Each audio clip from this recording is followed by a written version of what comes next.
teman-teman, perkenalkan nama saya Hairul Fikri dengan NIM 2892170015 S1 Manajemen, Prodi Manajemen dengan dosen pengampu Bapak Dr. Lamere Kaspar MPD MM.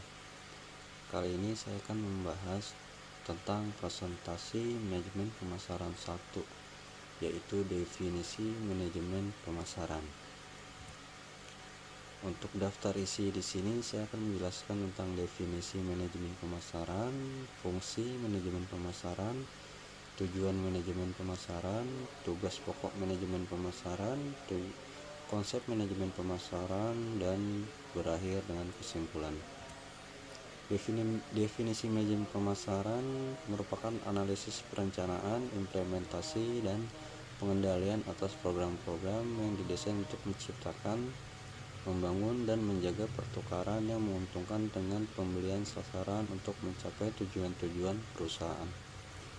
Menurut Sofyan As-Sauri 2013, manajemen pemasaran merupakan suatu kegiatan penganalisaan, perencanaan, pelaksanaan, dan pengendalian program-program yang dibuat untuk membentuk, membangun, dan memelihara keuntungan dari pertukaran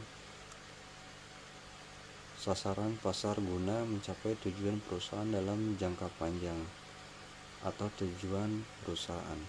Manajemen pemasaran atau sering disebut marketing management merupakan salah satu jenis manajemen yang dibutuhkan untuk semua bisnis. Marketing manajemen ini mencangkut produk atau jasa agar lebih dikenal konsumen.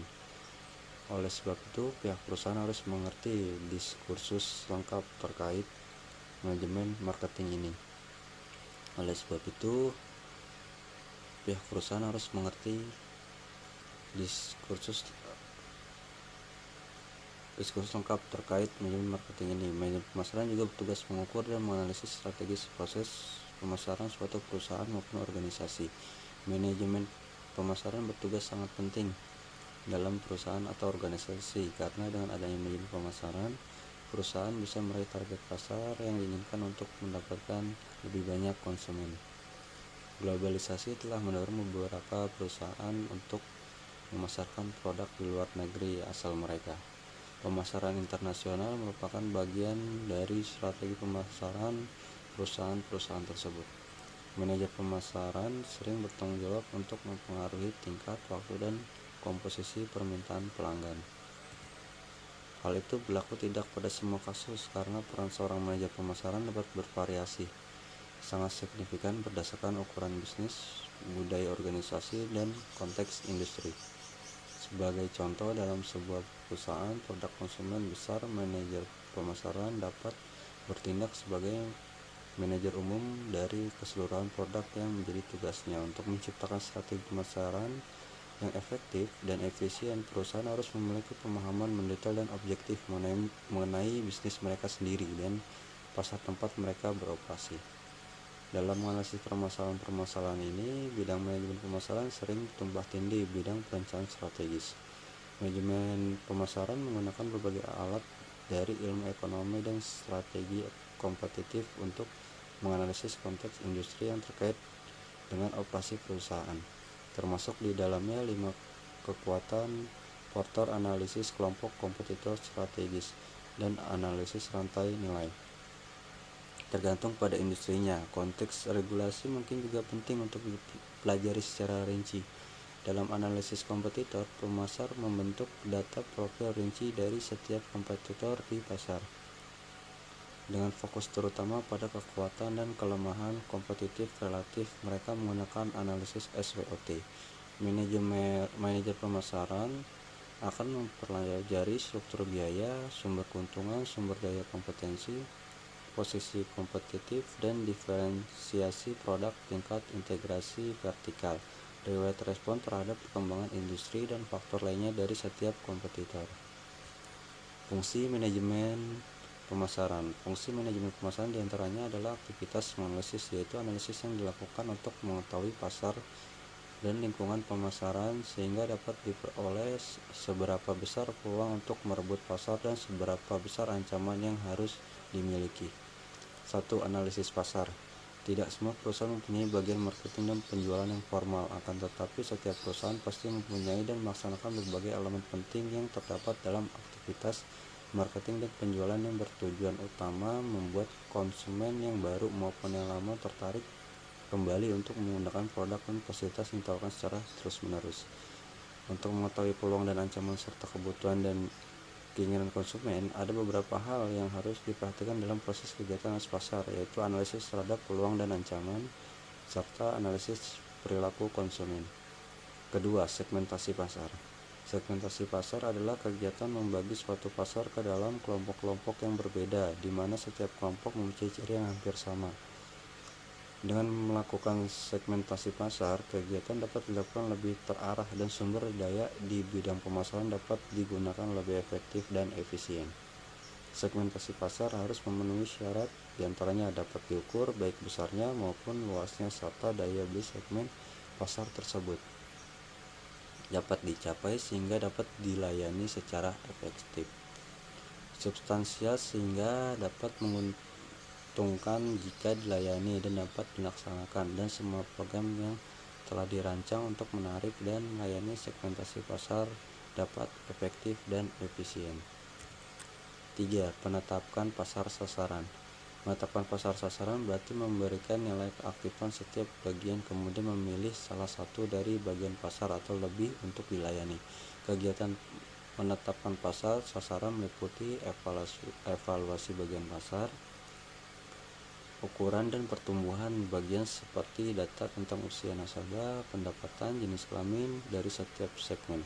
Struktural yang menarik dilihat dari segi profitabilitas dan sasaran serta sumber daya yang dimiliki. Keempat, penempatan pasar. Perusahaan yang baru harus mampu melakukan identifikasi posisi pesaing yang ada sebelum menentukan penempatan sendiri. Kelima, perencanaan pemasaran. Aktivitas pemasaran yang dilakukan sebuah perusahaan penting untuk dikoordinasikan dan diarahkan untuk mencapai tujuan perusahaan umumnya dan tujuan bidang pemasaran khususnya. Alat koordinasi dan pengarahan pemasaran tersebut adalah planning pemasaran.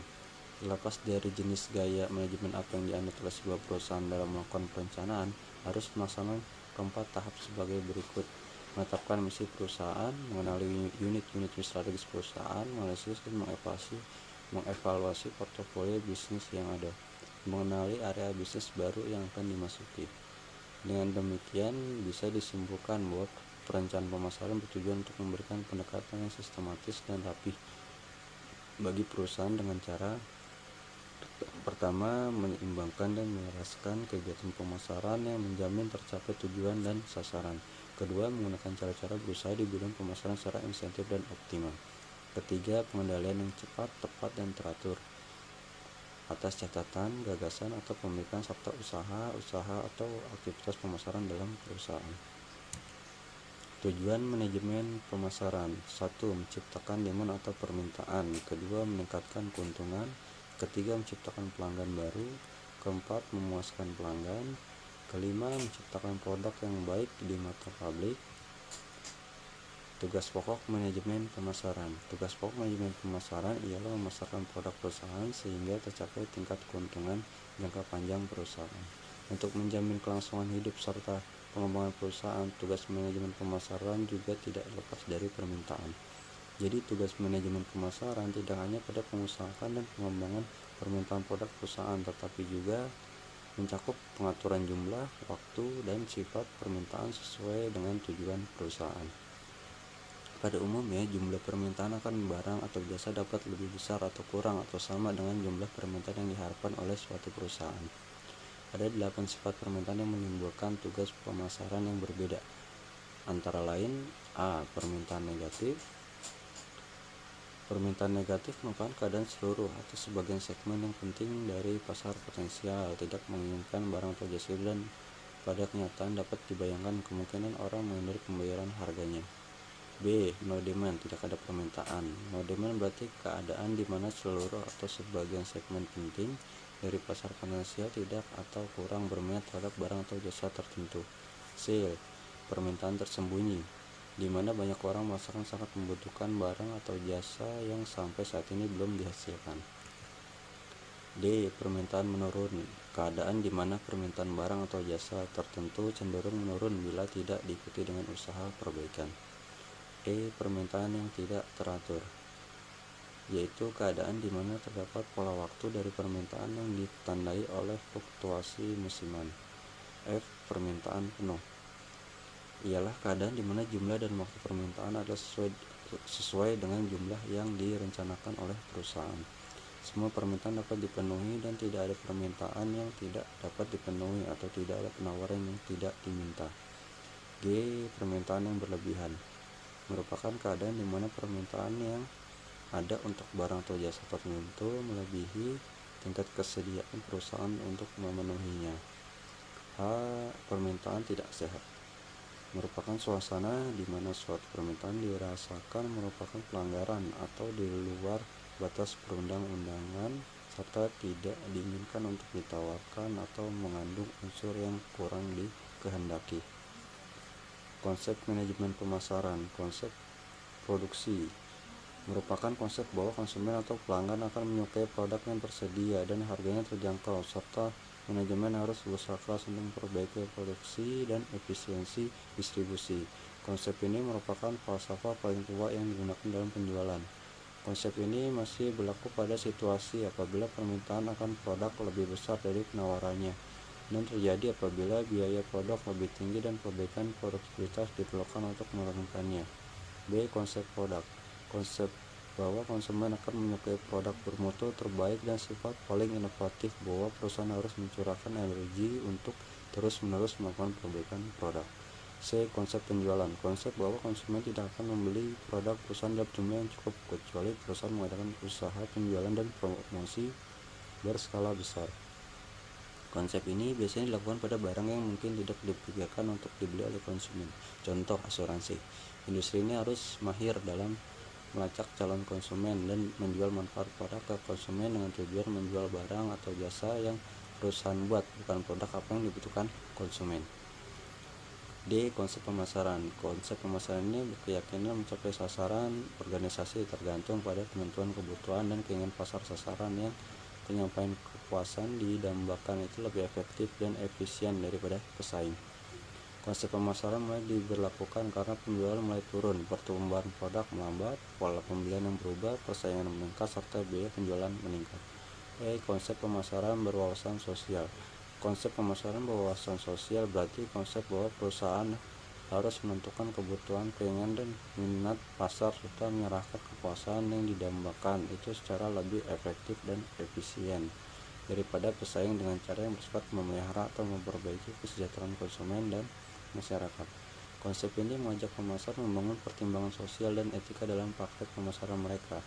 Hal ini guna menyeimbangkan dan menyelaraskan tiga faktor utama yang penting, yaitu laba perusahaan, memuaskan keinginan konsumen, dan kepentingan publik. Kesimpulannya, manajemen pemasaran yang baik akan menentukan keberhasilan suatu perusahaan di masa mendatang. Dengan langkah-langkah dan konsep pemasaran optimal, maka bisa dipastikan perusahaan akan mendapatkan keuntungan yang maksimal dan bermanfaat juga untuk pihak-pihak yang ada di dalamnya. Untuk membangun manajemen pemasaran yang baik, tentunya harus ada analisa, perencanaan, penerapan, controlling pada semua rencana. Jika semua sudah dilakukan dan benar, maka perusahaan bisa berkembang lebih baik. Manajer pemasaran diharapkan bisa memunculkan imajinasi yang tepat dan kreatif dalam melakukan perencanaan guna menguasai kondisi pasar yang berubah, dan juga membutuhkan keterampilan mengkoordinasikan dan mengendalikan kegiatan perusahaan dinamis yang tersebar luas. Manajemen pemasaran yang baik juga memiliki tujuan untuk mengatur konsumen dengan baik, sehingga perusahaan dapat menawarkan barang atau jasa serta pelayanan agar konsumen tetap loyal dan konsumen baru terus meningkat. Demikian presentasi dari saya. Wassalamualaikum warahmatullahi wabarakatuh.